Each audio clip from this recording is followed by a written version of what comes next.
마테오가 전한 거룩한 복음입니다. 주님 영광 받으소서. 그때 예수님께서 제자들에게 말씀하셨다. 너희는 기도할 때에 다른 민족 사람들처럼 빈말을 되풀이하지 마라. 그들은 말을 많이 해야 들어주시는 줄로 생각한다. 그러니 그들을 닮지 마라. 너희 아버지께서는 너희가 청하기도 전에 무엇이 필요한지 알고 계신다. 그러므로 너희는 이렇게 기도하여라. 하늘에 계신 저희 아버지, 아버지의 이름을 거룩히 드러내시며 아버지의 나라가 오게 하시며 아버지의 뜻이 하늘에서와 같이 땅에서도 이루어지게 하소서. 오늘 저희에게 일용할 양식을 주시고 저희에게 잘못한 일을 저희도 용서하였듯이 저희 잘못을 용서하시고 저희를 유혹에 빠지지 않게 하시고 저희를 악에서 구하소서. 너희가 다른 사람들의 허물을 용서하면 하늘의 너희 아버지께서도 너희를 용서하실 것이다. 그러나 너희가 다른 사람들을 용서하지 않으면 아버지께서도 너희의 허물을 용서하지 않으실 것이다. 주님의 말씀입니다. 그리스도님 찬미합니다.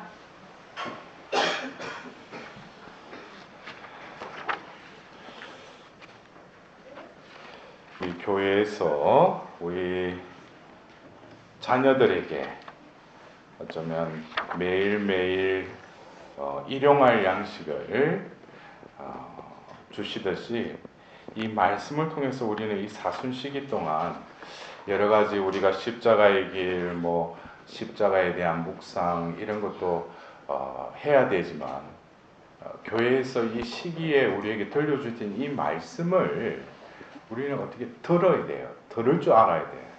그리고 이 말씀만 잘 묵상만 하더라도 이 사순시기에 하나님께서 베풀어 주시려고 하는 은총을 이미 이 말씀을 통해서 우리는 받을 수가 있어요. 그래서 여러분들이 우리가 한 해를 시작하면서 대림시기, 또 이 사순시기, 부활시기, 또 연중시기, 하나님은 이 교회를 통해서 당신의 뜻을 먼데 있지 않고 말씀 바로 내 입에 있고 내 마음에 있잖아요. 그렇기 때문에 우리가 이 사순시기에 거창한 계획이나 그것도 어떤 우리 의지가 협력해야 되지만 우리에게 주어진 이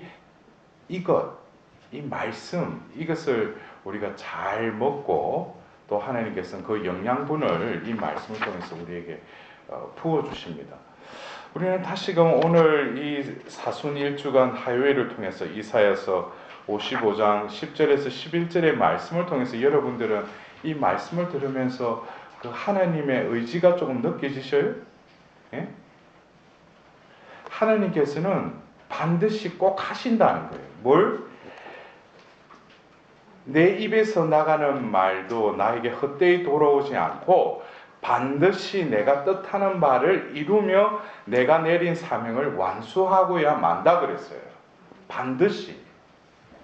그렇기 때문에 우리가 말씀을 듣고 나에게 주신 이 말씀을 붙잡고 이 말씀이 나를 온전히 차지하게끔 하면은 이미 그거는 뭐예요? 이루어진다는 거예요. 그러나 이 말씀을 우리는 들으려고도 하지도 않고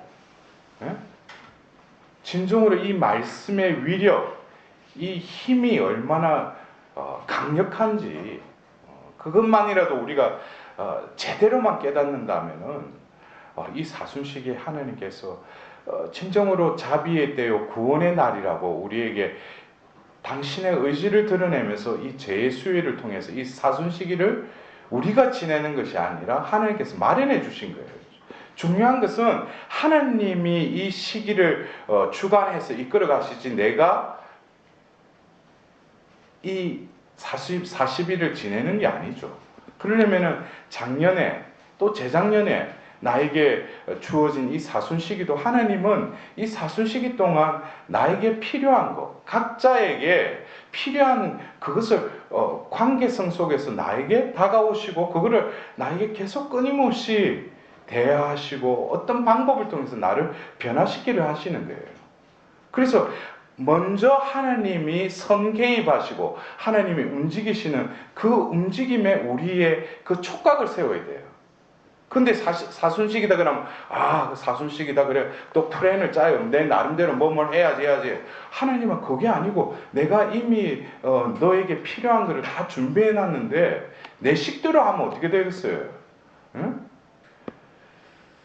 그래서 우리는 다시금 이 기도라는 것, 오늘 우리는 또 이 말씀, 하나님께서는 당신의 의지를 분명히 행사하실 뿐만 아니라 그것을 이루신다고 그랬어요. 이루신다. 그러나 하나님은 강압적으로 우리에게 그 당신의 일을 이렇게 이루시지 않죠.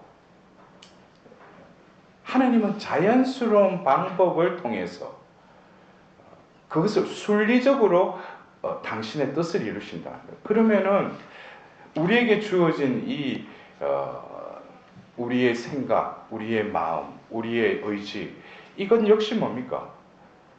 우리가 하나님을 필요로 하지 않고 하나님을 거부하고 내가 살려고 그러면 하나님도 어떻게 해요? 하고 싶어도 아직 때가 안 되는 거예요. 그러나 내가 진정으로 나 자신의 뜻을 포기하고 하나님의 뜻에 나를 맞추려고 하면은 하나님은 늘 기다리고 계시고 그때에 맞춰서 당신의 그 뜻을 어떻게 이루신다는 거예요. 그래서 이 하나님의 의지, 거기에 나의 의지를 맞춰드리는 거. 그래서 신의 의지에 나의 의지가 아니라 나의 의지에 신격화를 시킬 때 결국 하나님의 뜻이 나를 통해서 그냥 저절로 이루어지는 것이죠. 그러기 위해서 우리에게 기도하라는 거예요. 기도라는 것은 내가 무엇을 청하기 위해서, 구하기 위해서, 두드리기 위해서, 그것이 어떻게 보면은 기도의 어떻게 보면 동기부여죠. 나에게 어떤 발등에 뭔가가 떨어지고 나에게 어떤 뭔가 부족함이 생겨. 그러지 않으면 인간은 뭐예요? 기도하지 않죠. 그것도 하나의 촉발 요인이지만 그것이 기도의 본질은 아니라는 거예요. 기도는 뭡니까? 하나님께 우리가 기도하잖아요. 그렇다면 우리는 기도라는 것이 무조건 이렇게 바쳐드리는 거, 하는 거, 그게 아니죠. 기도의 그 동기부여 역시 뭡니까? 하나님, 특히 우리 눈에 보이지 않는 성령께서 우리에게 기도의 원인을 풀어넣어 주시는 거예요. 처음에 아무것도 모를 때는 우리가 영경기도라고 하잖아요. 기도서를 읽잖아요. 이것도 뭐예요? 우리 의지를 하나님의 의지에 맞추기 위해서 훈련하는 거예요. 그러나 영경기도가 계속 영경기도에 머무르면 안 되죠. 성령께서는 그 사람을 또 묵상기도로 이끄시고 결국에는 뭐예요? 관상기도로 이끄시는 게 성령이셔요. 그 관계성 속에서 하나님의 그 맥이, 그 숨이 트이게 하는 게 뭐예요? 그게 기도라는 거예요. 그래서 너희들 원래 우리가 그 구하는 것, 청하는 것, 두드리는 것, 이것이 기도의 본질이라면은 예수님이 오늘 이런 말 하지 않죠. 그들은 말을 많이 해야 들어주신 줄 알지만은 하나님은 뭐예요? 너희가 청하기도 전에 무엇이 필요한지 알고 계신다 그랬어요. 그러니까 이게 뭡니까? 우리가 하나님하고의 관계가 뚫리면은 내가 청할 것이 없다는 거예요. 왜? 하나님 다 알고 계시니까. 그러면 내가 무슨 기도는 그럼 기도 시간인데 내가 뭘 해야 되는가? 그래서 이제 조금씩 기도를 하다 보면 그냥 하나님 현존 속에 머무는 거예요. 그냥 머물면은 그전에는 우리가 기도의 주제 리스트 적어가지고 뭐예요? 기도 시간에 그걸 바친다고 뭐예요? 시간 다 소비하잖아요. 근데 이제 서서히 뭐예요? 하나님이 나의 모든 것을 알고 계신다는 거예요. 그럼 모든 것을 뭐예요? 내가 원하는 것, 구하는 것, 그것도 뭐예요? 하나님 뜻에 온전히 그냥 맞춰드리는 거예요.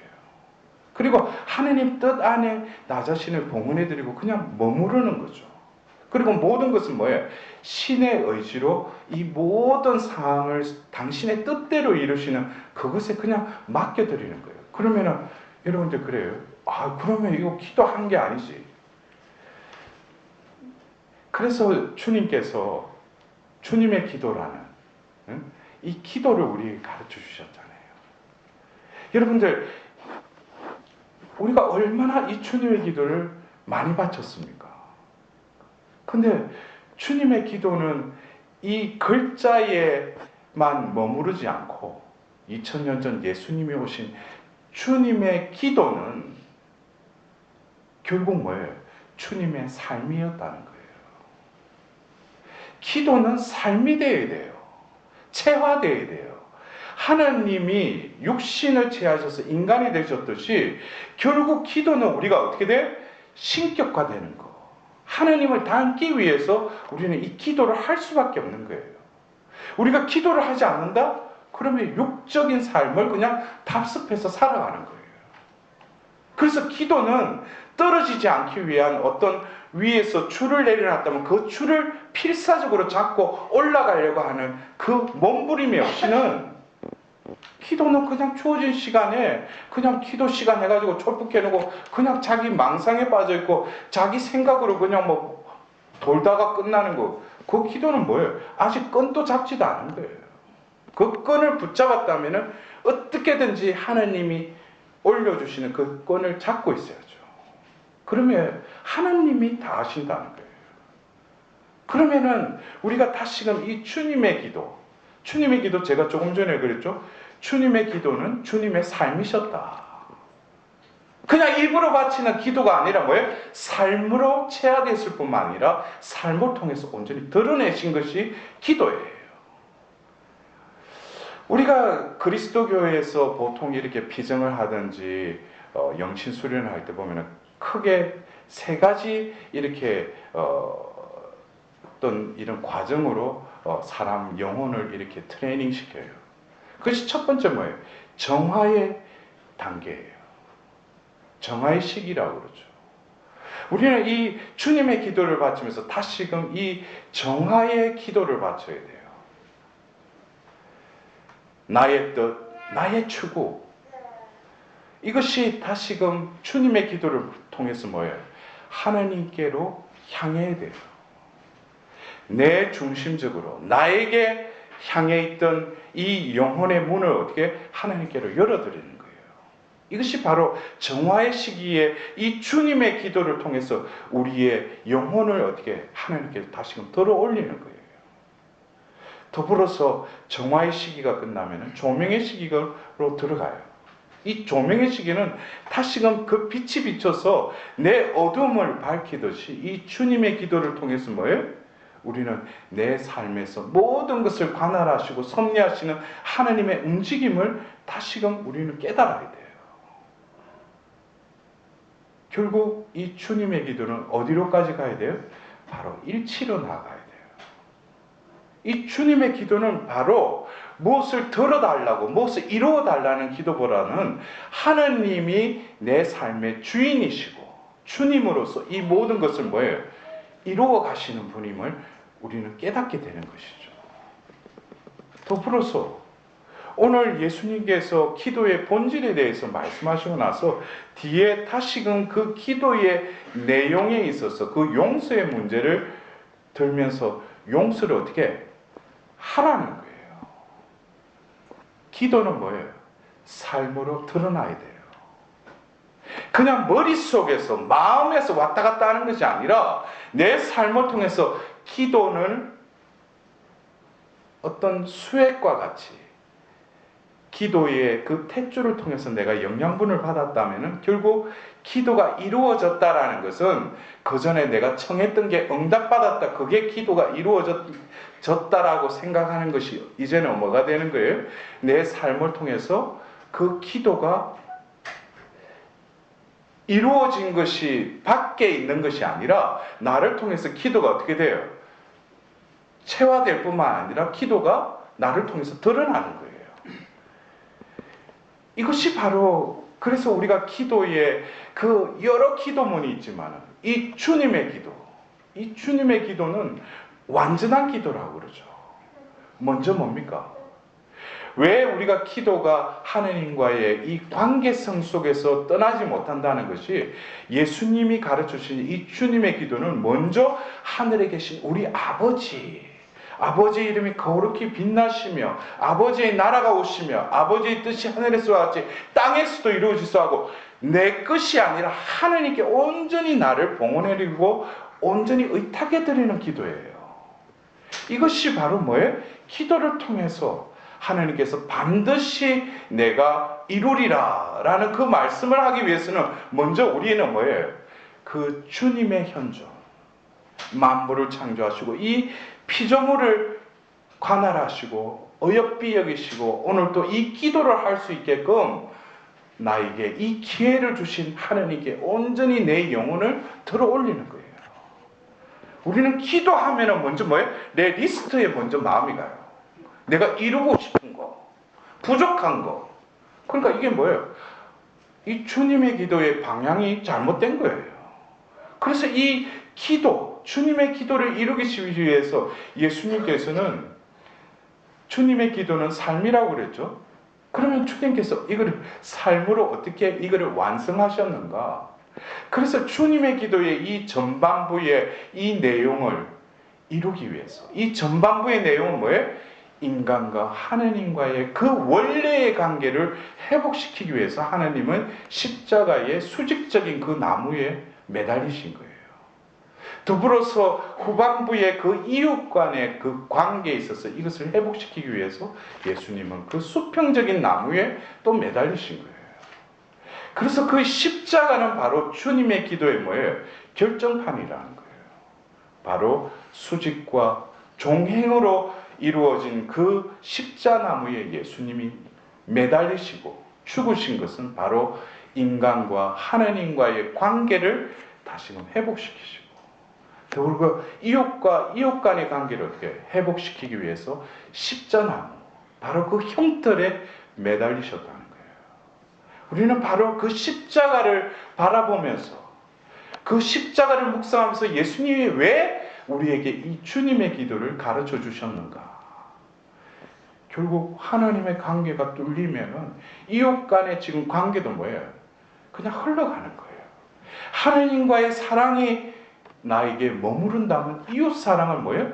저절로 흘러가서 에제키엘서 47장에 성전에서 나온 물이 어떻게 동서남북으로 흘러가면서 모든 만물이 되살아났다고 그랬어요. 우리들도 바로 그 생명의 생수의 근원이 뭐예요? 바로 하나님께서 인간의 죄 때문에 그곳에 매달리셔서 그 창에 찔려서 그 옆구리에서 흘러나온 피와 물이 뭐예요?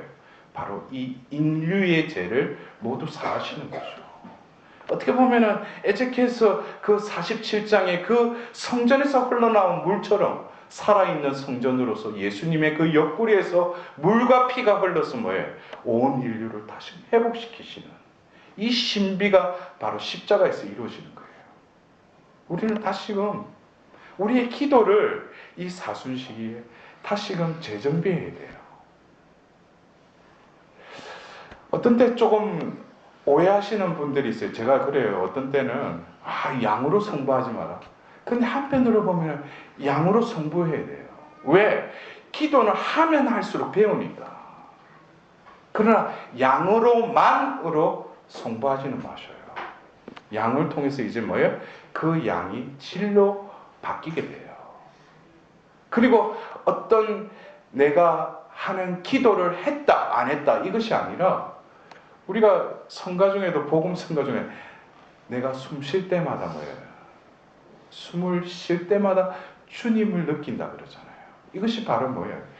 기도를 내가 하는 것이 아니라 매 순간 나는 뭐예요? 하나님 현존 속에 머무르고 그 현존 속에서 주님의 뜻이 이루어지는 게 뭐예요? 그게 기도죠. 그래서 삶과 기도는 뭐예요? 처음에는 기도 시간에서 따로 정해놓고 하지만은 이제 내가 온전히 하나님께 간합되고 하나님의 것이 되면은 내가 숨쉬는 그 자체가 바로 뭐예요? 기도가 되는 것이죠. 그럴 때 기도는 결국 예수님의 삶과 같이 나의 삶이 되는 것이죠. 그렇게 되면은 뭐예요? 그 악이 나에게 건전 못하는 것이죠. 내가 기도로 무장하고 있으니까. 지금도 주님의 현존 속에 머물러 있으니까. 어떻게 보면은 세상의 풍파, 시련들이 뭐예요? 그전에는 내가 무장이 안 돼 있으니까, 기도로 무장이 안 돼 있으니까 그 문제로 가고 짓자고 하나님께 그 부르짖었잖아요. 근데 하나님과 일치되어 있으면 그것이 바로 뭐예요? 주님의 모든 섭리 안의 일부분일 뿐이라는 거예요. 멈추어라 그래서 뭐 잔잔해져라 하자 그 풍랑도 잔잔해졌어요. 주님의 현존. 그럴 때 뭡니까? 오늘 이사야서의 그 말씀처럼 반드시 내가 뜻하는 바를 이루며 내가 내린 사명을 완수하고야 만다. 여러분들, 이 은총의 시기, 이 사순 시기에 이 이사야서의 말씀이 올해만이라도 이루어질 수 있도록 주님이 나를 변화시키기 위해서 이 사순 시기를 통해서 얼마나 그 뜻을 이루기 위해서 나와 함께 계심을 우리가 깨닫고, 더불어서 이 주님의 기도를 바칠 때 이 내용이 아니라, 내용도 중요하지만 중요한 것은 뭐예요? 주님의 삶, 주님의 십자가를 바라보면서 이 사순 시기에 다시금 주님의 기도를 또박또박 천천히 하나님께 기도하는 기회가 있었으면 합니다.